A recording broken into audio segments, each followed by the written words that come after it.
കർത്തൃ ശുശ്രൂഷകർക്കും കൂടി വന്നിരിക്കുന്ന വിശ്വാസികളുടെ സമൂഹത്തിനും കർത്താവായ യേശുക്രിസ്തുവിൻ്റെ നാമത്തിൽ എൻ്റെ സ്നേഹവന്ദനം അറിയിക്കുന്നു. അന്ന് പത്രോസ്ലീഹ പറഞ്ഞു, നാം ഇവിടെ ഇരിക്കുന്നത് നല്ലത്.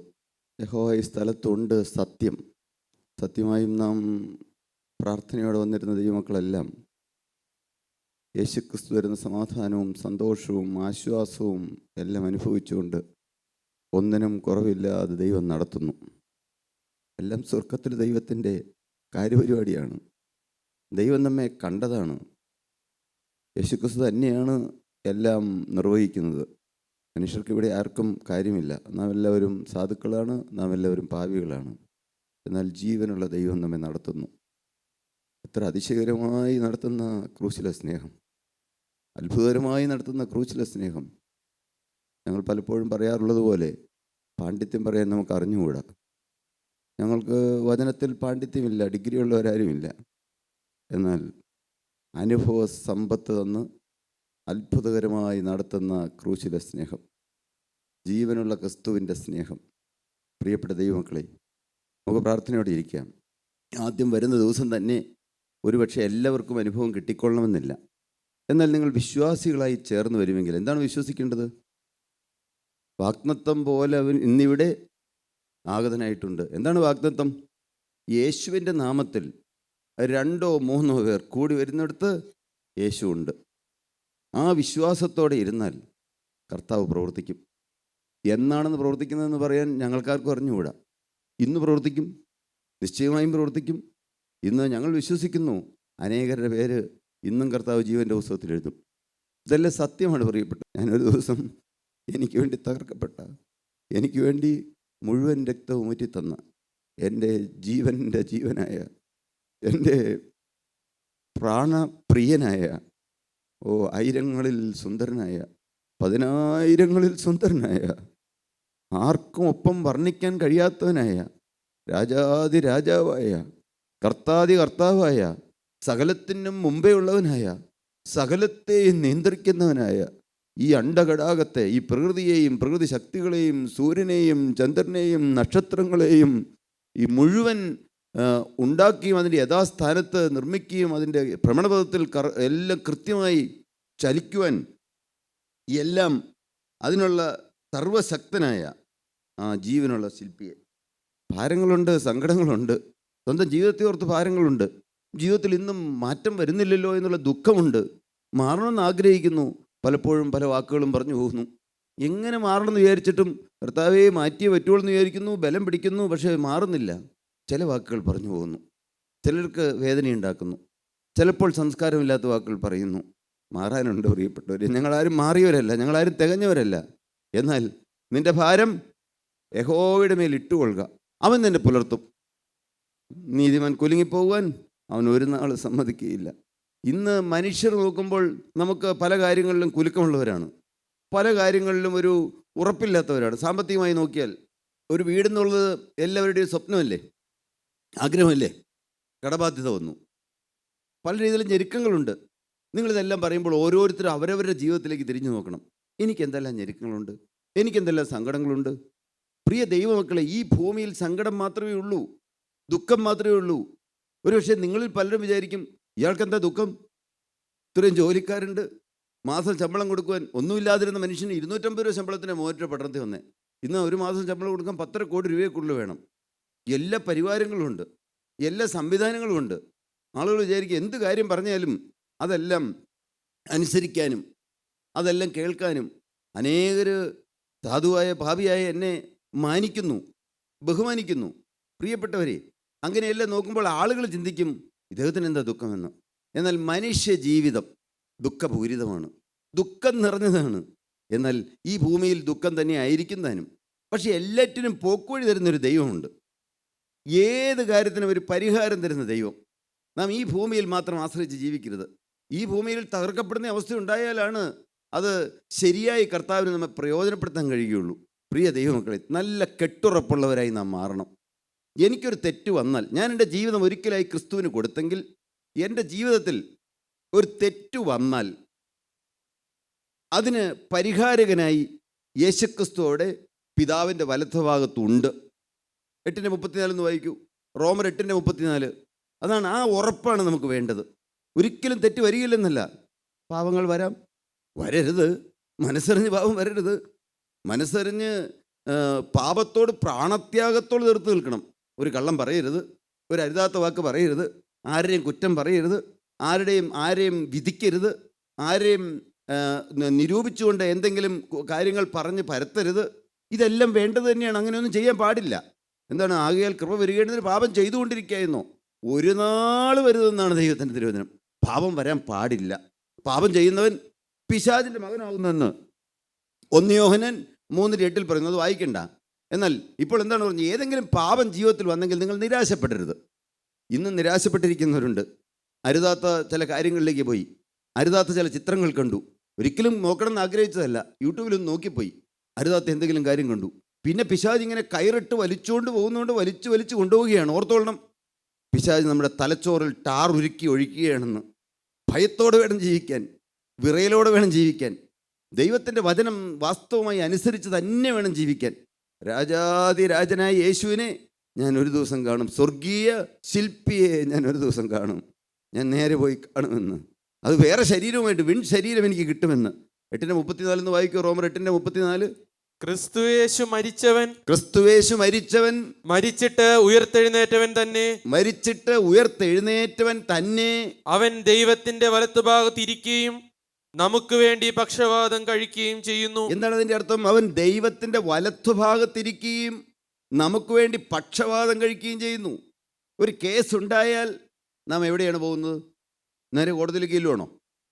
അല്ല, നേരെ അഡ്വക്കേറ്റിൻ്റെ അടുത്ത് ചെല്ലും. അഡ്വക്കേറ്റ് ഇല്ലാതെ വാദിക്കാൻ അറിയാവുന്ന ആളുകളുണ്ടോ? എനിക്ക് അറിഞ്ഞുകൂടാ. എന്നാൽ അഡ്വക്കേറ്റിൻ്റെ അടുത്തേക്ക് ചെല്ലും, ഒരു വക്കീലിൻ്റെ അടുത്തേക്ക് ചെല്ലും. കേസ് ഉണ്ടാകാൻ പാടില്ല. ജീവിതത്തിൽ തെറ്റുകൾ വരാൻ പാടില്ല. എന്നാൽ തെറ്റ് വന്നാൽ നിങ്ങൾ നിരാശപ്പെടരുത്. ഇനി എനിക്ക് രക്ഷയില്ല എന്നോർത്ത് നിങ്ങൾ ഒളിച്ചോടരുത്. ഇനി എനിക്ക് രക്ഷയില്ല, ഇനി എൻ്റെ കാര്യം തീർന്നു, ഇനി എനിക്കൊരു ശോഭനമായ ഭാവി ലഭിക്കുകയില്ല എന്ന് ചിന്തിച്ച് ഒരിക്കലും നിരാശപ്പെടരുത്. പ്രിയപ്പെട്ട ദൈവമക്കളെ, നിങ്ങളിത് ഉറപ്പായിട്ട് വിശ്വസിക്കണം. ജീവനുള്ള ദൈവത്തിൻ്റെ വചനമാണ് പറയുന്നത്. ഒരിക്കലും നിരാശപ്പെടരുത്. ഇന്ന് നിങ്ങൾ നിരാശപ്പെടുന്നുണ്ടെങ്കിൽ നിങ്ങൾ അപകടത്തിലാണ്. നിരാശ തരുന്ന ആരാണ്? ദുഷ്ടനായ പിശാചാണ്. ഞാൻ ആത്മഹത്യക്ക് ഒരിക്കലും ശ്രമിച്ചിട്ടില്ല. എന്നാൽ കടുത്ത നിരാശയോടുകൂടി അങ്ങ് മരിച്ചിരുന്നെങ്കിൽ എന്ന് ചിന്തിച്ച മനുഷ്യനാണ്. ഞാനിതെല്ലാം ഓർക്കും. ദൈവമക്കൾ ഓരോരുത്തരും പറയുമ്പോൾ കടുത്ത നിരാശയോട് ജീവിച്ചതായ കാലം.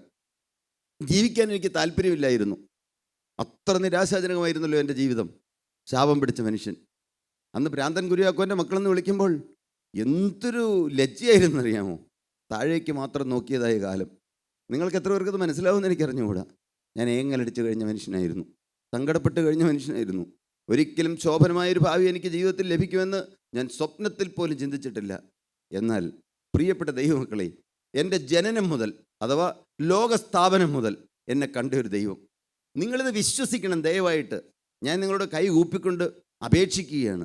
നിങ്ങൾ വാസ്തവമായും ക്രിസ്തുവിനെ വിളിച്ചുകൊണ്ട്, യേശുവേ എന്ന് വിളിച്ചുകൊണ്ട്, ക്രിസ്തുവിനെ മാത്രം ഉയർത്തിക്കാണിക്കുന്ന രംഗത്ത്, വേറെ ആരെയും ഉയർത്തിക്കാണിക്കുന്ന രംഗത്തല്ല, യേശുവിനെ മാത്രം, ഏതെങ്കിലും പ്രവാചകന്മാരെ ഉയർത്തിക്കാണിക്കുന്ന രംഗത്തല്ല, ഏതെങ്കിലും അത്ഭുത സിദ്ധികളുള്ള ആളുകളെ ഉയർത്തിക്കാണിക്കുന്ന രംഗത്തല്ല, ക്രിസ്തുവിനെ മാത്രം ഉയർത്തിക്കാണിക്കുന്ന രംഗത്ത്, വിശ്വാസത്തിൻ്റെ നായകനും പൂർത്തി വരുത്തുന്ന യേശുവിനെ മാത്രം ഉയർത്തിക്കാണിക്കുന്ന രംഗത്ത് നിങ്ങൾക്ക് പോകാം. അല്ലാണ്ട് ഇവിടെ മാത്രം എന്ന് ഞങ്ങൾ ശാഠ്യം പിടിക്കുന്നില്ല. പക്ഷെ ഉറപ്പായിരിക്കണം, അങ്ങനെ ഉറപ്പുണ്ടെങ്കിൽ നിങ്ങൾക്ക് പോകാം. എന്നാൽ ഇവിടെ ഒരു കാര്യം ഉറപ്പാണ്, വാസ്തവമായും ക്രിസ്തു ഇവിടെ വന്നിട്ടുണ്ട്. ആകെ ഉയർത്താൻ ആരുണ്ട്? ഒരുവനെ മാത്രം. നോക്കാൻ ആരുണ്ട്? യേശുവിനെ മാത്രം. യേശുവിനെ മാത്രം നോക്കുക. നിങ്ങൾ ഉറച്ച വിശ്വാസികളായിരിക്കുക. ദൈവം എന്നെ കണ്ടതുകൊണ്ടാണ് എനിക്കിവിടെ കടന്നു വരാനിടയായത്. ഇവിടെ കേൾക്കുന്ന ആ ദൈവവചനം സത്യമായും ജീവനുള്ള ദൈവത്തിൻ്റെ ശ്വാസീയമാണ്, ദൈവവചനം തന്നെയാണ്. അത് ഉറച്ച് വിശ്വസിക്കണം. അങ്ങനെ വിശ്വസിച്ചാൽ തന്നെ ഇവിടെ പറയുന്ന കാര്യങ്ങൾ നിങ്ങൾക്ക് അനുഭവഭേദ്യമാകും. ഞാൻ ക്രിസ്തുവിനോട് ക്രൂശിക്കപ്പെട്ടിരിക്കുന്നു. ഇനി ജീവിക്കുന്നത് ഞാനല്ല, എനിക്ക് തന്നെ പാപത്തിന്മേൽ ജയം കിട്ടി ജീവിക്കാൻ സാധ്യമല്ല. അതുകൊണ്ട് പാപം ചെയ്ത് ജീവിക്കുക എന്നാണോ?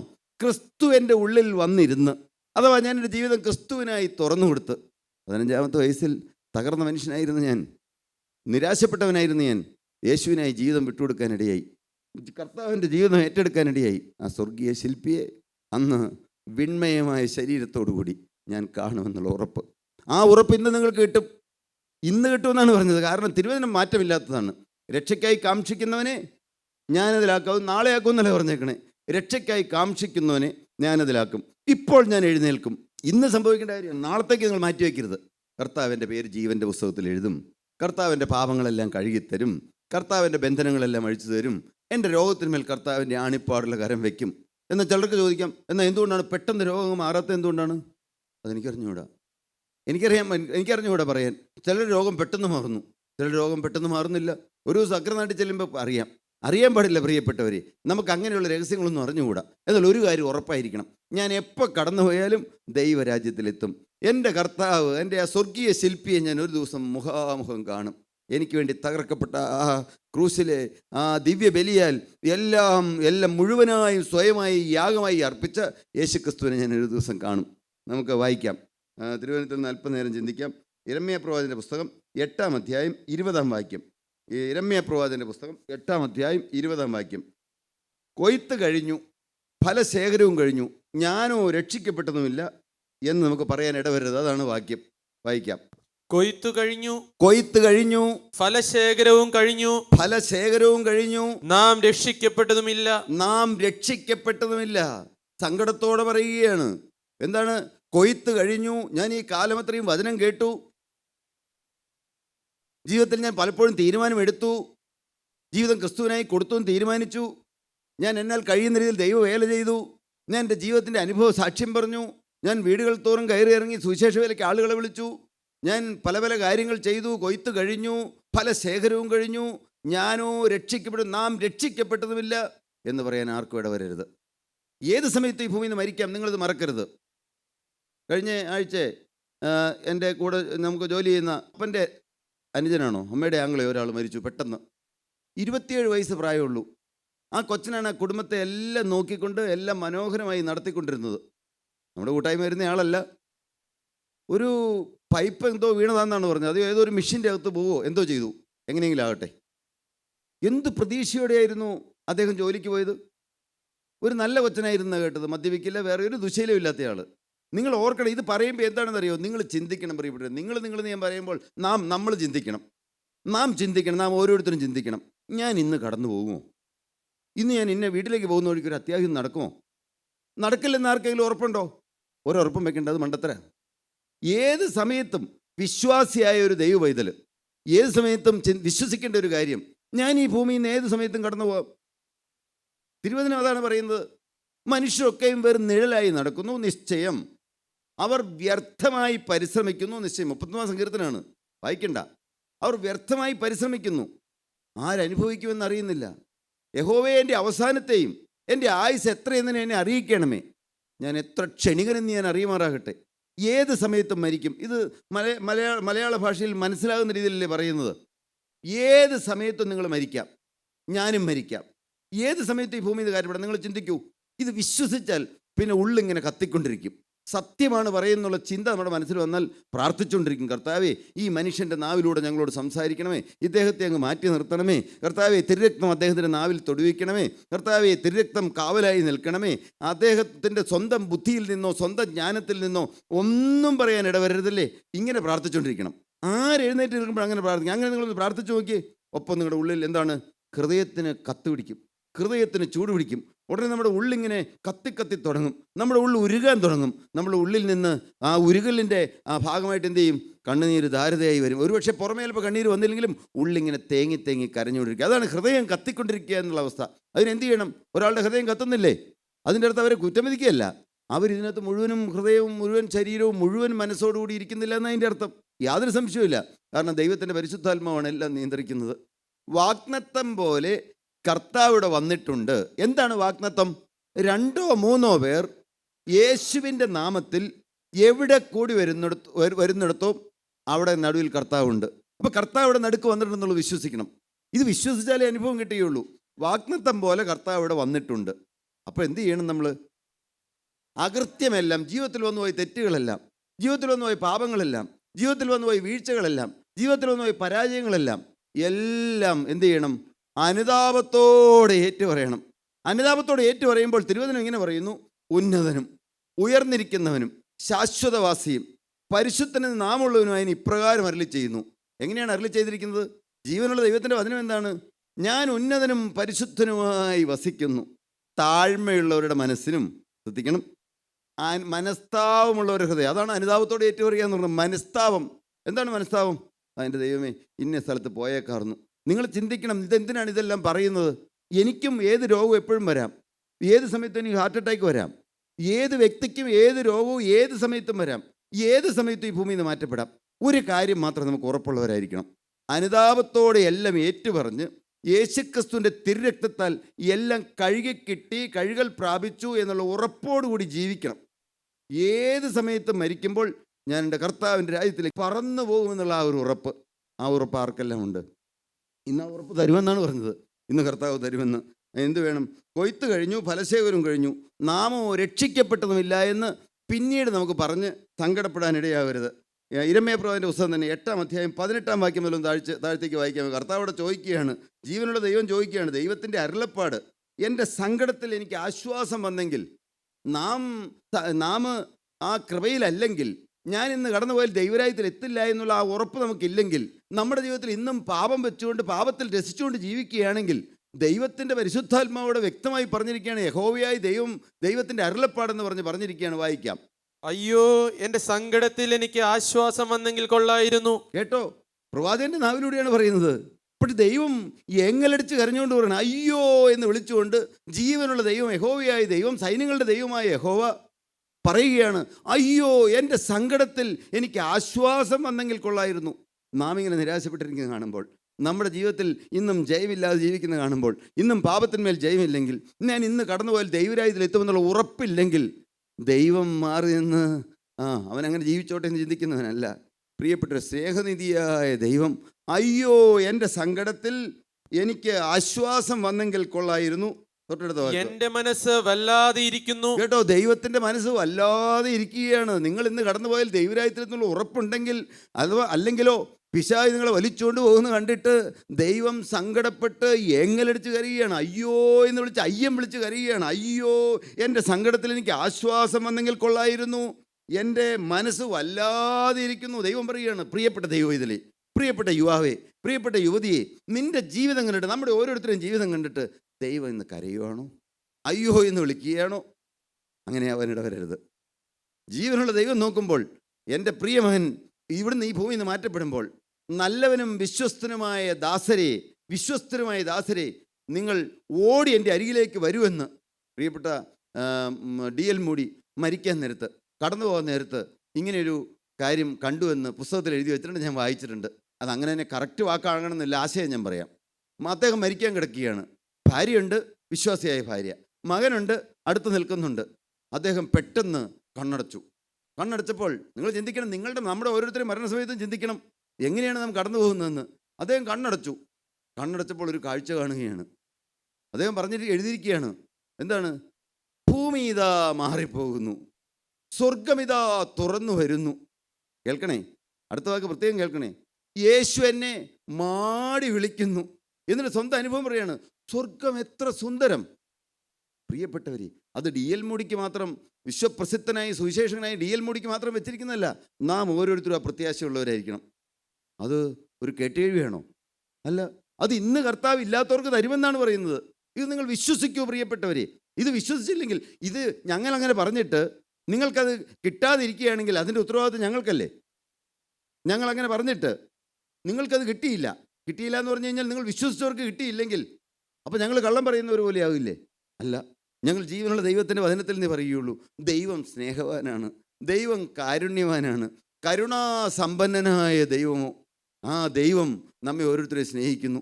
ഒരിക്കലും ദുഷ്ടനായ പിശാച് നമ്മെ പിടിച്ചുകൊണ്ട് പോകുന്നത് കണ്ടിട്ട് ദൈവത്തിന് അടങ്ങിയിരിക്കാൻ കഴിയില്ല. അതുകൊണ്ടാണ് അയ്യം വിളിച്ചു കയറണേ, അയ്യോ, എൻ്റെ സങ്കടത്തിൽ എനിക്ക് ആശ്വാസം വന്നെങ്കിൽ കൊള്ളായിരുന്നു.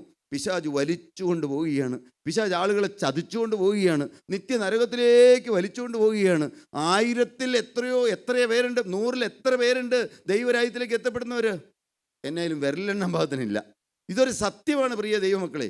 800 കോടി ജനങ്ങളുണ്ടെങ്കിൽ 10% എന്ന് പറഞ്ഞാൽ എത്രയാണ്? 80 കോടി. 80 കോടി. ആ 80 കോടിയെങ്കിലും ജീവനുള്ള ദൈവത്തിന് കിട്ടിയിരുന്നെങ്കിൽ, അപ്പോൾ ഈ ബാക്കിയുള്ള മുഴുവൻ 800 കോടിയിൽ ബാക്കി 720 കോടിയെയും വലിച്ചുകൊണ്ട് പോവുകയാണ്. ഞാനത് വിധിക്കുകയല്ല. അങ്ങനെയുള്ളൊരു സാഹചര്യത്തിൽ ഏതെങ്കിലും ഒരു മനുഷ്യൻ നഷ്ടപ്പെട്ടു പോകുന്നത് ദൈവത്തിന് സഹിക്കാൻ കഴിയുമോ? സഹിക്കാൻ കഴിയുമോ? അതുകൊണ്ടാണ് തിരുവചനം പറയുന്നത്, ദുഷ്ടൻ്റെ മരണത്തിൽ എനിക്ക് അല്പമെങ്കിലും താല്പര്യമുണ്ടോ? ദുഷ്ടൻ ആരാണ്? ദുഷ്ടൻ എന്ന് പറഞ്ഞാലാണ് ആരാണ്? പാപം ചെയ്യുന്നവൻ പിശാചിൻ്റെ മകനാകുന്നു. ഇന്നും ജീവിതത്തിൽ പാപം വെച്ച് രസിക്കുന്നവനാണോ പ്രിയപ്പെട്ട ദൈവത്തിലെ നീ? ഇന്നും നീ നിരാശപ്പെട്ട് എനിക്കെന്താണെങ്കിലും ശോഭനമായി ഭാവി ലഭിക്കുകയില്ല, എൻ്റെ കാര്യം തീർന്നു എന്ന് ചിന്തിക്കുന്ന വ്യക്തിയാണോ നീ? നിന്നെ നോക്കി ദൈവം വേങ്ങലടിച്ച് കരയുകയാണ്. ദുഷ്ടൻ്റെ മരണത്തിൽ എനിക്ക് അല്പമെങ്കിലും പ്രസാദമുണ്ടോ? അവൻ തൻ്റെ ദുഷ്ടത വിട്ട് തിരിയണമെന്നല്ലയോ ഞാൻ ആഗ്രഹിക്കുന്നത്? ഒരിക്കലും ഒരു പാപി, ഏത് വ്യക്തി ആയിക്കൊള്ളട്ടെ, ഏത് കൂട്ടായ്മയിൽ പോകുന്ന വ്യക്തി ആയിക്കൊള്ളട്ടെ, എന്തെല്ലാം നിങ്ങൾക്ക് ദ്രോഹം ചെയ്ത വ്യക്തി ആയിക്കൊള്ളട്ടെ, എന്തെല്ലാം കാര്യങ്ങൾ നമുക്കെതിരായി പറഞ്ഞു വരുത്തിയ വ്യക്തി ആയിക്കൊള്ളട്ടെ, എത്രമാത്രം നമ്മെ ദ്രോഹിച്ചവരായിക്കൊള്ളട്ടെ, ഒരിക്കലും കേട്ടുകൊള്ളണം, ഹൃദയത്തിൻ്റെ അടിത്തട്ടിൽ അടിവരയിട്ട് കേട്ടുകൊള്ളണം. നിരന്തരമായി നിങ്ങൾ വചനം കേൾക്കാൻ വരണം. വചനം കേൾക്കാൻ ഇവിടെ വരുമ്പോൾ ദൈവത്തിൻ്റെ പരിശുദ്ധാത്മാവ് പരിവർത്തിക്കും. പരിശുദ്ധാത്മാവ് എപ്പോഴാണ് പ്രവർത്തിക്കുന്നത് അറിഞ്ഞുകൂടാ. അത് ഞങ്ങളാരും പ്രത്യേകം പ്രാർത്ഥിച്ചിട്ടല്ല. എന്നാൽ ജീവനുള്ള ദൈവത്തിൻ്റെ പരിശുദ്ധാത്മാവാണ്. ജീവനുള്ള ദൈവം നമ്മെ സ്നേഹിക്കുന്നു. ദൈവമക്കൾ ഒരുമിച്ച് കൂടി വരുമ്പോൾ ദൈവത്തിൻ്റെ ആത്മാവ് തേജസ്സോടെ ഇവിടെ ഇറങ്ങി വരുന്നു. ജീവനുള്ള ദൈവം തൊട്ടു. പ്രിയപ്പെട്ടവരെ, ഇന്ന് തൊട്ട് സൗഖ്യം തരുമെന്നാണ് പറഞ്ഞത്. ഇന്ന് ജീവനുള്ള ദൈവം തൊടും. ഇന്ന് അത്ഭുതത്തിൻ്റെ ദിവസമാണ്. എന്നാണ് തൊടുന്നതെന്ന് അറിഞ്ഞുകൂടാ. നിരന്തരമായി ദൈവവചനം കേൾക്കാൻ വരിക. എപ്പോഴെല്ലാം അവസരമുണ്ടോ കേൾക്കുക. അരിഷ്ടനും മനസ്സ് തകർന്നവനും എൻ്റെ വചനത്തിൽ വിറയ്ക്കുന്നവനുമായ മനുഷ്യനെ കടാക്ഷിക്കും. ഇത് ലൈവായിട്ട് കിട്ടുമ്പോൾ കിട്ടുന്ന എഫക്റ്റ് രണ്ടാമത് പിന്നെ കേൾക്കുമ്പോൾ കിട്ടിക്കൊള്ളണമെന്നില്ല. അതുകൊണ്ട് നാം ജാഗ്രതയോടെ കൂടിയിരിക്കണം, ഒരുമിച്ച് കൂടിയിരിക്കണം. ഒരിക്കലും ഭക്ഷണം കഴിച്ചുകൊണ്ടോ അതല്ലെങ്കിൽ ചായ കുടിച്ചുകൊണ്ടോ അതല്ലെങ്കിൽ ഇത്തിരി വെള്ളം കുടിച്ചേക്കാന്ന് വിചാരിച്ച് അതെല്ലാം എവിടെയെങ്കിലും പോയി മാറിയെന്ന് അങ്ങനെ ചെയ്താൽ ഒരിക്കലും വേണ്ട രീതി പ്രയോജനം ലഭിക്കുകയില്ല. ജീവനുള്ള ദൈവത്തിൻ്റെ വചനം വിശ്വാസികളായിരിക്കണം പ്രിയപ്പെട്ട ദൈവജനമേ. ദൈവം നമ്മെ സ്നേഹിക്കുന്നു. സത്യമായും കർത്താവ് നമ്മെ വിളിച്ചുകൂട്ടി.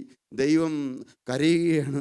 ആരെങ്കിലും നഷ്ടപ്പെട്ടു പോകുമ്പോൾ, ആരുടെയെങ്കിലും ജീവിതത്തിൽ പിശാച് കടന്നു വരുമ്പോൾ, നാം പാപത്തിന് അടിമപ്പെടുമ്പോൾ, നാം ഏതെങ്കിലും പാപത്തിലേക്ക് ഛർദ്ദിച്ച് നായ ഛർദ്ദിയിലേക്ക് പോകും പോലെ തിരികെ പോകുമ്പോൾ ദൈവം നമ്മെ ഉപേക്ഷിക്കുന്ന നിങ്ങൾ ചിന്തിക്കരുത്, ഒരിക്കലും ചിന്തിക്കരുത്. നമ്മുടെ മരണത്തിൻ്റെ അവസാന വിനാഴിക വരെയും ഏതെങ്കിലും രീതിയിൽ ദുഷ്ടൻ്റെ മരണത്തിൽ എനിക്ക് അല്പമെങ്കിലും താല്പര്യമുണ്ടോ? അവൻ തൻ്റെ ദുഷ്ടത വിട്ട് തിരിയണമെന്നല്ലയോ ഞാൻ ആഗ്രഹിക്കുന്നത്? ദുഷ്ടത വിട്ട് തിരിയണമെന്ന് മാത്രമേ കർത്താവ് ആഗ്രഹിക്കുന്നുള്ളൂ. അതുകൊണ്ട് എന്നും ഒരിക്കലും നിരാശപ്പെടരുത്. എന്തെല്ലാം തെറ്റ് വന്നെങ്കിലും ഭാഗ്യവശാൽ കൃപയാൽ കർത്താവിൻ്റെ കരുണയിൽ ചാരിയെന്നുകൊണ്ട് പറയട്ടെ, എനിക്ക് എന്തെല്ലാം തെറ്റുകൾ വന്നാലും ഏതെല്ലാം പാപങ്ങൾ വന്നാലും മനസ്സറിഞ്ഞൊരു പാപം വരികയില്ല. ചിലപ്പോൾ വല്ല ദേഷ്യം വരും. കുഞ്ഞുങ്ങളോടൊക്കെ മിണ്ടുമ്പോൾ ചിലപ്പോൾ ദേഷ്യം വരും. അവർ ചില കാര്യങ്ങൾ കൃത്യമായിട്ട് ഞാൻ പറയുമ്പോൾ ചെയ്യാതെ വരുമ്പോൾ എനിക്ക് ദേഷ്യം വരും. അതുപോലെ തന്നെ ഇവിടെ സ്റ്റാഫ് പല കാര്യങ്ങളും ഇന്നതുപോലെ ചെയ്യാൻ പറഞ്ഞാൽ അത് തലതിരിച്ച് ചെയ്തു വരുമ്പോൾ സ്വാഭാവികമായിട്ടും എനിക്ക് ദേഷ്യം വരും. സ്വാഭാവികമായിട്ടല്ല, എൻ്റെ പാപം മൂലം എൻ്റെ ഉള്ളിൽ കിടക്കുന്ന ആ പാപത്തിൻ്റെ വിത്ത്, ആ പ്രവണത ഉള്ളതുകൊണ്ട് എനിക്ക് ദേഷ്യം വരും. പക്ഷേ ഞാൻ നിരാശപ്പെടാറില്ല. ഒന്നുമില്ല, അപ്പം തന്നെ വിളിച്ച് അവരോട് ക്ഷമ പറയും. അതല്ലെങ്കിൽ അവരറിയാത്ത കാര്യമാണെങ്കിൽ ദൈവസേനയിലൂടെ മുട്ടുകുത്തും. കാരണം ഏത് സമയത്ത് ഞാൻ മരിക്കാമെന്നുള്ള ചിന്ത, മരണസമയത്ത് അന്ന് ആർക്കും നമ്മെ സഹായിക്കാൻ കഴിയില്ല. ഒരു വ്യക്തിക്കും സഹായിക്കാൻ കഴിയില്ല. പ്രിയപ്പെട്ടവരെ, ആർക്കും നമ്മളെ സഹായിക്കാൻ കഴിയില്ല. ആരെല്ലാം ഒരുമിച്ച് കൂടി എന്ന് പ്രാർത്ഥിച്ചാലും ദൈവരാജ്യത്തിൽ എത്തുമെന്ന് നിങ്ങൾ കരുതരുത്. ഇതെല്ലാം തിരുവചനത്തിൻ്റെ വെളിച്ചത്തിലാണ് പറയുന്നത്. എത്ര പേരെന്ന് ധനവാന്റെ ലാസറിൻ്റെയും കഥ നമുക്കറിയാം. ധനവാന്റെ കാര്യത്തിൽ എന്തുമാത്രം അച്ഛന്മാരൊക്കെ വന്നു കാണും, എന്തുമാത്രം പുരോഹിതന്മാരെല്ലാം വന്നു കാണും. അത് ധനവാൻ മരിച്ചു, അടക്കപ്പെട്ടു, കൃത്യമായിട്ട് പറയുകയാണ്. എന്നാൽ യാതനാസ്ഥലത്ത് യാതന അനുഭവിക്കുമ്പോൾ ആരെല്ലാം വന്നു കാണും? ഇന്നത്തെ രീതി പറയുകയാണെങ്കിൽ സകല തിരുമേനിമാരും വന്നു കാണും, ഭാവയും വന്നു കാണും, മെത്രാച്ചന്മാരും വന്നു കാണും, അച്ഛന്മാരും വന്നു കാണും. അത്രമാത്രം സ്വാധീനമുള്ള വ്യക്തിയാണ്. എന്നാൽ മരിച്ചിട്ട് എങ്ങനെയാണ് വായിക്കാവോ? ആ ദരിദ്രൻ മരിച്ചപ്പോൾ ദൂതന്മാർ അവനെ അബ്രഹാമിന്റെ മടിയിലേക്ക് കൊണ്ടുപോയി. ദരിദ്രൻ മരിച്ചപ്പോൾ അബ്രഹാമിന്റെ മടിയിലേക്ക് കൊണ്ടുപോയി. ദരിദ്രനായതുകൊണ്ടല്ല, ജീവിതം ക്രിസ്തുവിനായി കൊടുത്തവനായിരുന്നു. പാപത്തോട് അറുപ്പും വെറുപ്പുമുള്ളവനായിരുന്നു. മരിക്കേണ്ടി വന്നാലും എൻ്റെ ജീവിതത്തിൽ പാപം വരികയില്ല എന്ന് പ്രാണത്യാഗത്തോളം പാപത്തോട് എതിർത്ത് നിന്നവനായിരുന്നു. എന്നാൽ ധനവാനും മരിച്ചു, അടക്കപ്പെട്ടു, വലിയ ശവടക്കെല്ലാം കിട്ടി. പാതാളത്തിൽ യാതന അനുഭവിക്കുമ്പോൾ, ഞാൻ പറഞ്ഞ വാക്കല്ല, പാതാളത്തിൽ യാതന അനുഭവിക്കുകയാണ്. അപ്പോൾ എന്താണ് പറഞ്ഞത്? മേലോട്ട് നോക്കി ദൂരത്ത് നിന്ന് അബ്രഹാമിനെയും, അങ്ങ് ദൂരെ അബ്രഹാം പിതാവിനെയും. എവിടെയാണ് അബ്രഹാം പിതാവ് എന്ന് പറഞ്ഞാൽ എന്താണ്? അബ്രഹാം പിതാവിന്റെ മടി എന്ന് പറഞ്ഞു കഴിഞ്ഞാൽ സ്വർഗീയ പരദീസ. ആ സ്വർഗീയ പർദീസായും പിന്നെയോ അവന്റെ മടിയിൽ ലാസരിനെയും കണ്ടു. അവന്റെ മടിയിലിരിക്കുന്ന ലാസറിനെയും കണ്ടു. സ്വർഗത്തിലിരിക്കുന്ന എവിടെയാണ്? സ്വർഗീയ പർദീസായിലിരിക്കുന്ന ലാസറിനെയും കണ്ടു. ഉടനെ എന്താണ് പറഞ്ഞത്? അബ്രഹാം പിതാവേ. അന്നേരം കെഞ്ചി പറയാണ്, എന്റെ കരുണാനിധിയായ ദൈവമേ എന്ന് വിളിച്ചിട്ട് പറയുകയാണ്, അബ്രഹാം പിതാവേ, എന്നോട് കനിവുണ്ടാകണമേ. എന്നോട് ഒന്ന് കനിവ് തോന്നണമേ. കനിവുള്ളവനാണല്ലോ ജീവനുള്ള ദൈവം. അതുകൊണ്ട് എന്നോടൊന്ന് കനിവുണ്ടാകണമേ. ലാസർ വിരലിന്റെ അറ്റം, വ്രണം നിറഞ്ഞ ലാസറിന്റെ വിരലിന്റെ അറ്റം വെള്ളത്തിൽ മുക്കി, ഒരു തൊള്ളി ഇങ്ങനെ വെള്ളത്തിൽ മുക്കി എന്റെ നാവിനെ തണുപ്പിക്കേണ്ടതിന്, നാവിലൊന്ന് തണുപ്പിക്കേണ്ടതിന് അവനെ അയക്കണമേ. ലാസറിനെ ഇങ്ങോട്ട് അയക്കണമേ എന്ന്. പ്രിയപ്പെട്ടവരെ, മരണശേഷം എന്തെല്ലാം ചെയ്തും നിങ്ങൾ ദൈവരാജ്യത്തിൽ എത്താമെന്ന് നാം ധരിക്കരുത്. പ്രിയ ദൈവജനമേ, നിങ്ങൾ ആരെല്ലാം സത്യം മനസ്സിലാക്കുന്നുണ്ട്? ദൈവം കരയുകയാണ്. എൻ്റെ മനസ്സ് വല്ലാതെ ഇരിക്കുന്നു. എൻ്റെ സങ്കടത്തിൽ എനിക്ക് ആശ്വാസം വന്നെങ്കിൽ എൻ്റെ മനസ്സ് വല്ലാതെ ഇരിക്കുന്നു. പിന്നെ എന്താണ് അടുത്ത അവിടെ തന്നെ താഴെ വായിച്ച്, സിയോനിൽ യഹോവ വസിക്കുന്നില്ലയോ? കേട്ടോ, ദൂരദേശത്ത് നിന്ന് എന്റെ ജനത്തിന്റെ പുത്രി, സിയോനിൽ യഹോവ വസിക്കുന്നില്ലയോ? ദൈവം നമ്മളുടെ മധ്യത്തിൽ ഇല്ലയോ? ജീവനുള്ള ദൈവം ഇന്നും വാസ്തവമായി ജീവിക്കുന്നില്ലയോ? രക്ഷിപ്പാൻ കഴിയാതെ വണ്ണം യഹോവയുടെ കൈ കുറുതായിട്ടുണ്ടോ? കേൾപ്പാൻ കഴിയാതെ വണ്ണം ദൈവത്തിൻ്റെ ചെവി കേൾവി കുറഞ്ഞുവോ? തിരുവചനം ചോദിക്കുകയാണ്, ഞാനിവിടെ എവിടെയാണ്? ഒന്നുകൂടെ വായിക്കൂ. സിയോനിൽ യഹോവ വസിക്കുന്നില്ലയോ എന്ന്. അവളുടെ രാജാവ് അവിടെ ഇല്ലയോ എന്ന് നിലവിളിക്കുന്നു. ദൈവം നിലവിളിക്കുകയാണെന്ന്. പ്രിയപ്പെട്ടവരെ, പൊട്ടി പൊട്ടി കരഞ്ഞുകൊണ്ട് നിലവിളിക്കുകയാണ്. നാം നാശത്തിലേക്ക് പോകുന്ന കാണുമ്പോൾ, നാം പിശാചിൻ്റെ അടിമയായി തീരുന്ന കാണുമ്പോൾ ദൈവം നിലവിളിക്കുകയാണ്. ദൈവം കരയാൻ ഇടവരരുത്. അതിന് എന്താണ് ചെയ്യണത്? അതിന് ആശ്വാസം വേറെ പറഞ്ഞു കൊടുക്കുന്ന വാക്ക് എന്താണ്? 1:4 കൂടി ഒന്ന് വായിക്കാമോ? നീ അവരോട് പറയേണ്ടത് എന്തെന്നാൽ, യഹോവ ഇപ്രകാരം അരുളി ചെയ്യുന്നു, ജീവനുള്ള ദൈവം ഇപ്രകാരം അരുളി ചെയ്യുന്നു, ഒരുത്തൻ വീണാൽ എഴുന്നേൽക്കയില്ലയോ? ശ്രദ്ധിക്കണമേ പ്രിയപ്പെട്ടവരെ, ഒരുത്തൻ്റെ ജീവിതത്തിലൊരു പാപം വന്നാൽ എഴുന്നേൽക്കുന്നില്ലയോ? ഒരുത്തൻ വീണാൽ എഴുന്നേൽക്കുന്നില്ലയോ? നിങ്ങൾ നിരാശപ്പെടരുതെന്നാണ് പറഞ്ഞത്. ഒരുത്തൻ വീണാൽ എഴുന്നേൽക്കുന്നില്ലയോ? ഒരുത്തൻ വഴിതെറ്റിപ്പോയാൽ മടങ്ങി വരികയില്ലയോ? ഒരാൾ നമ്മൾ ഇവിടുന്ന് ഒരു സ്ഥലത്തേക്ക് പോകുന്നു, വഴിതെറ്റിപ്പോയാൽ മടങ്ങി വരുന്നില്ലയോ? നിശ്ചയമായും മടങ്ങി വരുന്നു. അതുകൊണ്ട് ഏതെങ്കിലും തെറ്റ് ജീവിതത്തിൽ വന്നാൽ നിശ്ചയമായും നിങ്ങൾ ഉറച്ചുകൊള്ളണം. അതാണ് റോമർക്കെഴുതിയ ലേഖനം 8:34 പറഞ്ഞിരിക്കുന്നത്. എന്താണ്?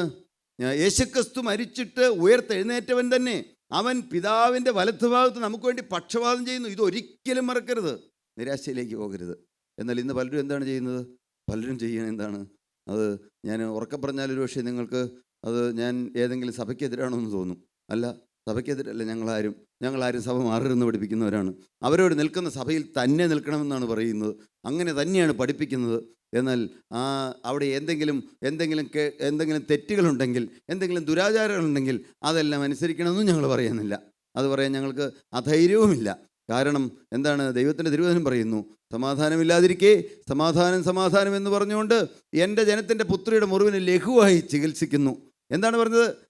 ഞാൻ പറഞ്ഞ വാക്കല്ല, ഏതൊന്ന് വായിക്കാൻ വേണമെങ്കിൽ യിരെമ്യാ 6:14.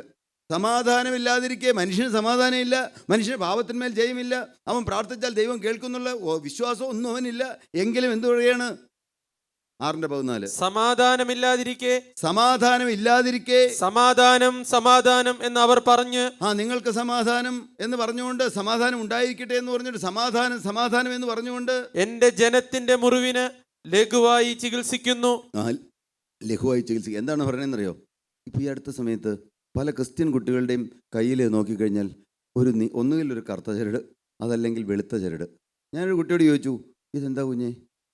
ഏതോ ഒരു സഭയിൽപ്പെട്ടതാ, ഏതാന്ന് പറയുന്നില്ല. ഇതെന്നെ ഈ കെട്ടിയേക്കണേ? ഞാൻ ഹൈന്ദവരായ പലരുടെയും കയ്യിൽ അങ്ങനെ കെട്ടിയിരിക്കുന്നത് കണ്ടിട്ടുണ്ട്. അതിന് പല കെട്ടുകളൊക്കെ ഉണ്ടല്ലോ, രക്ഷാബന്ധനോ എന്തൊക്കെയോ ഉണ്ടല്ലോ.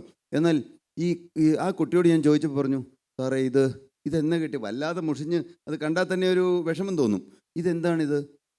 അത് പറഞ്ഞു, അത് ഇന്ന പള്ളിയിലെ അച്ഛൻ വാഴ്ത്തി തന്നതാണ്.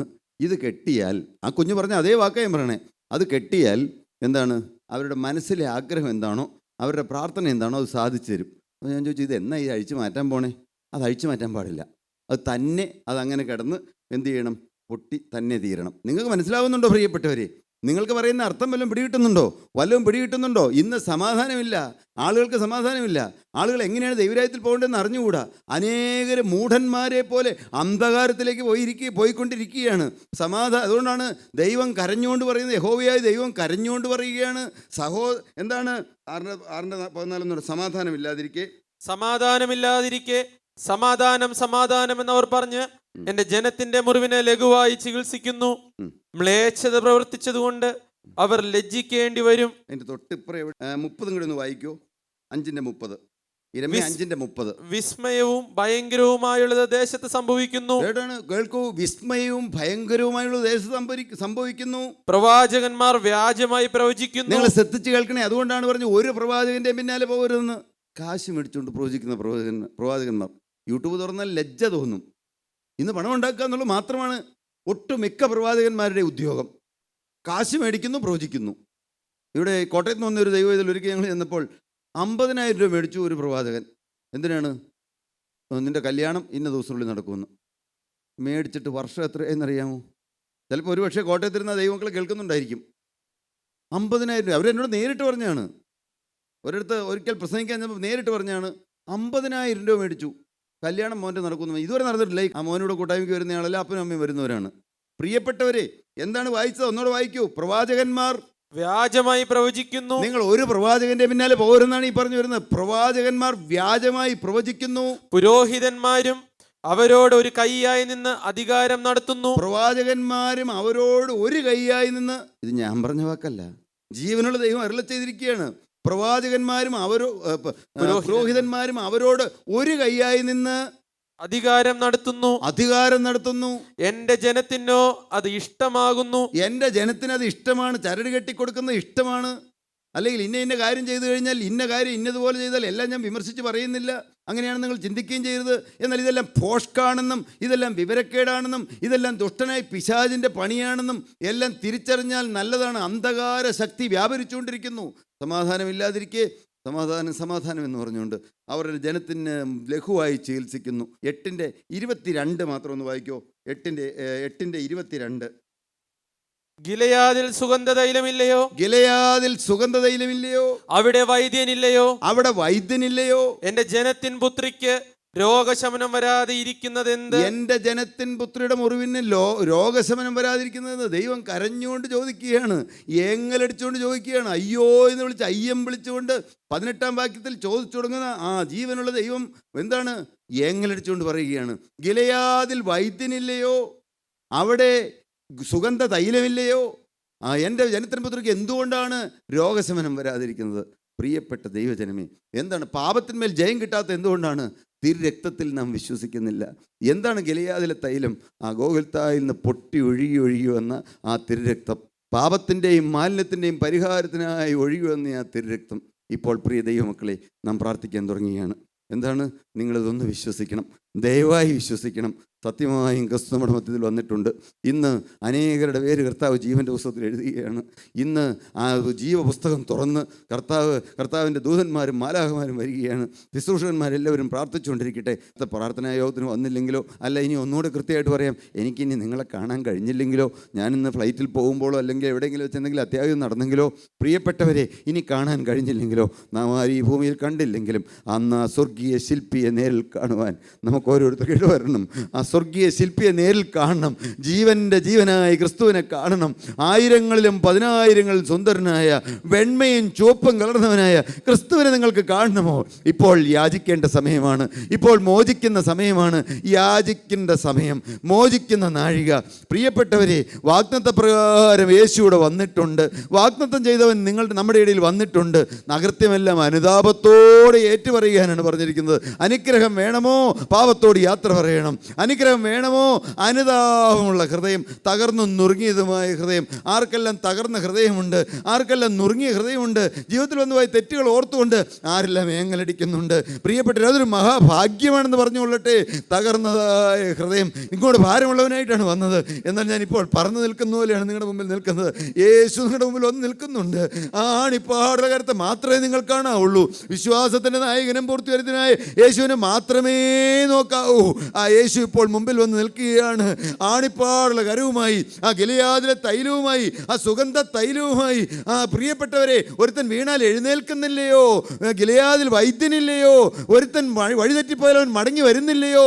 എൻ്റെ പ്രിയപ്പെട്ട ദൈവജനമേ, നാം വഴിതെറ്റിപ്പോയി എങ്കിൽ മടങ്ങി വരുവീൻ. ഇത് മടങ്ങി വരാനുള്ള സമയമാണ്. എൻ്റെ കർത്താവേ, ഞങ്ങളിപ്പോൾ ഒരുമിച്ച് മടങ്ങി വരികയാണ്. ഞങ്ങളുടെ പാപജീവിതത്തോട് ഞങ്ങൾ യാത്ര പറയുകയാണ്. ഞങ്ങൾ പാപ പ്രവൃത്തികളോട് യാത്ര പറയുകയാണ്. പിശാചിനോട് ഞങ്ങൾ യാത്ര പറയുകയാണ്. പിശാചിൻ്റെ കാര്യപരിപാടികളോട് യാത്ര പറയുകയാണ്.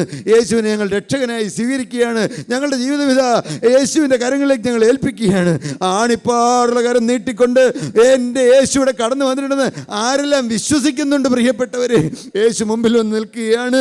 ആ തിരുരക്തം പുരണ്ട കരം. കർത്താവേ, എൻ്റെ പ്രിയപ്പെട്ട ദൈവജനമേ, നിങ്ങൾ ആത്മാവിൽ കാണൂ. നിങ്ങൾ കണ്ണടച്ചുകൊണ്ട് യേശു നിങ്ങളുടെ മുമ്പിൽ വന്ന് യാചിച്ചുകൊണ്ട് നമ്മുടെ ഓരോരുത്തരും മുമ്പിൽ വന്ന് നിൽക്കുന്നുണ്ട് നിങ്ങൾ കാണൂ പ്രിയപ്പെട്ടവരെ. ഇപ്പോൾ കൊടുക്കേണ്ട സമയമാണ്. നാളെ നമുക്ക് കൊടുക്കാൻ കഴിയുമെന്ന് അറിഞ്ഞുകൂടാ.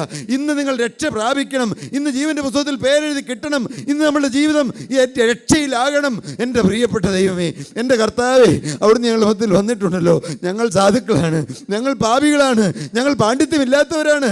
എന്നാൽ യഹോവ ഈ സ്ഥലത്തുണ്ട്, സത്യം ഞാനോ അറിഞ്ഞില്ല എന്ന് നാളെ ഞങ്ങൾക്ക് കരയാനിട വരരുത് കർത്താവേ. ഞങ്ങൾ വഴിതെറ്റിപ്പോയവരാണ്, ഞങ്ങൾക്ക് ജീവിതത്തിൽ തെറ്റു വന്നവരാണ് കർത്താവേ. ഇപ്പോൾ എന്നാൽ ഇതാ സ്വന്തം മനസ്സോടെ, സ്വന്തം ഇച്ഛപ്രകാരം, സ്വന്തം താല്പര്യപ്രകാരം ഞങ്ങൾ വിശ്വാസത്തോടെ ആ മുറിഞ്ഞ കരങ്ങളിലേക്ക് ജീവിതം ഇതാ ഏൽപ്പിക്കുകയാണ്.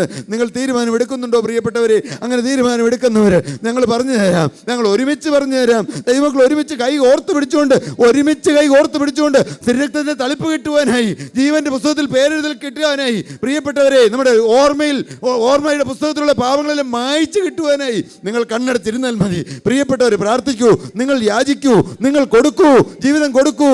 നമുക്ക് പറയാം, പിശാചിനോട് ഇതാ എന്നേക്കുമായി ഞാൻ എൻ്റെ സ്വന്തം ഇഷ്ടപ്രകാരം യാത്ര പറയുന്നു.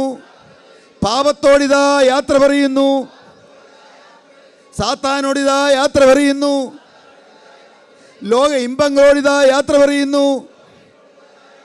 എൻ്റെ യേശുവിനെ എൻ്റെ കർത്താവും എൻ്റെ രക്ഷകനുമായി ഞാനിതാ സ്വീകരിക്കുന്നു. എൻ്റെ യേശുവിനെ എൻ്റെ കർത്താവായി എൻ്റെ രക്ഷകനായി ഞാനിതാ സ്വീകരിക്കുന്നു. എൻ്റെ യേശു എനിക്ക് വേണ്ടി ക്രൂശിൽ തിരുരക്തം ചിന്തിയെന്ന് ഞാൻ വിശ്വസിക്കുന്നു. എൻ്റെ യേശു എൻ്റെ രക്ഷകനാണെന്ന് ഞാൻ ഏറ്റുപറയുന്നു. യേശു എൻ്റെ കർത്താവാണെന്ന് ഞാൻ ഏറ്റുപറയുന്നു. എൻ്റെ യേശുവേ, ഇന്നു മുതൽ ഞാൻ നിനക്കായി ജീവിക്കും. അവിടുന്ന് എനിക്ക് വേണ്ടി മരിച്ചതിനാൽ ഇന്നു മുതൽ ഞാൻ യേശുവിൻ്റെ വകയായി ജീവിക്കും. അങ്ങനെ തീരുമാനമെടുത്തോ പ്രിയപ്പെട്ടവരെ? നിങ്ങൾ വിശ്വസിക്കൂ. അങ്ങനെ നിങ്ങൾ തീരുമാനമെടുത്തെങ്കിൽ നിങ്ങളുടെ പേര് ഇപ്പോൾ ജീവന്റെ പുസ്തകത്തിൽ എഴുതി ചേർക്കുകയാണ്. തിരുരക്തം നമ്മുടെ മേൽ തളിക്കുകയാണ്. ആരും അത് ഏറ്റുപറയാതെ പോകരുത്. ആരുടെയും പേര് ജീവന്റെ പുസ്തകത്തിൽ എഴുതി ചേർക്കാതെ പോകരുത്. പാപങ്ങളെല്ലാം മാറ്റുന്ന സമയമാണ്. എല്ലാം കത്തിപ്പോകുന്ന സമയമാണ്. ഞങ്ങളാരും പ്രത്യേകം പ്രാർത്ഥിച്ചിട്ടല്ല പ്രിയപ്പെട്ടവരെ. നാം ഇവിടെ കൂടി വരുമ്പോൾ ജീവനുള്ള ദൈവത്തിൻ്റെ പരിശുദ്ധാത്മാവ് പ്രവർത്തിക്കുന്നു. കർത്താവേ, അവിടുന്ന് അത്ഭുതം പ്രവർത്തിക്കണമേ. അവിടുന്ന് എല്ലാവരെയും കഴുകി വെടുപ്പാക്കണമേ. തിരുരക്തം എല്ലാവരുടെ മേൽ പുരട്ടണമേ. തിരുരക്തത്തിൻ്റെ അടയാളം കൊടുക്കണമേ കർത്താവേ. തിരുരക്തത്തിന് മുദ്ര കൊടുക്കാതെ ആരും ഇവിടെ എഴുന്നേൽപ്പിക്കല്ലേ കർത്താവേ. എൻ്റെ നാഥ, അവിടുന്നാണല്ലോ ഞങ്ങൾ വിളിച്ചു ചേർത്തത്. എൻ്റെ അപ്പ, എല്ലാവരെയും അനുഗ്രഹിക്കണമേ. രോഗികളെ അവിടുന്ന് സൗഖ്യമാക്കണമേ. വിവിധ ആവശ്യങ്ങളുമായി കടന്നു വന്നവരുടെ മേൽ അവിടുന്ന് തിരുക്കരം വെക്കണമേ. നാഥനില്ലാത്തവർക്ക് അവിടുന്ന് നാഥനായി വരണമേ. ഭർത്താവില്ലാത്തവർക്ക് അവിടുന്ന് ഭർത്താവായി വരണമേ. സ്വന്തം അപ്പനില്ലാത്തവർക്ക് അവിടുന്ന് അപ്പനായി വരണമേ. അപ്പോൾ എല്ലാം അവിടുന്ന് പ്രവർത്തിക്കണമേ. എല്ലാം ഞങ്ങൾക്ക് വേണ്ടി ജീവൻ വെച്ച അരുമനാഥനായ യേശുവിൻ നാമത്തിൽ പ്രാർത്ഥിക്കുന്നു, കേൾക്കണമേ. ആമീൻ.